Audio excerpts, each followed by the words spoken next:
आज आपण go green आणि पोल्युशन रिलेटेड शिकत आहोत आणि प्लास्टिक वॉरियरचं तुम्हाला सांगितलेलं आहे. तुम्हाला हे जे मी सांगितले प्लास्टिक वॉरियर, प्लास्टिक फ्री जुलै आपण का म्हटलंय समजलं मुलांना? Very good. आता ही नदी तुम्हाला कशी दिसते? स्वच्छ.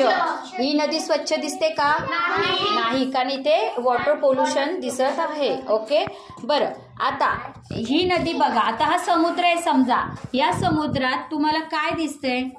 बघा, मासे मेलेले आहेत, काही येस, प्लास्टिक बॅग, कचरा, आणि काही माशांच्या तोंडात पण प्लास्टिक गेलेलं आहे. बरोबर, म्हणजे हे इथली जी इकोसिस्टम आहे समुद्रातली ती नष्ट होत चालली आहे ना.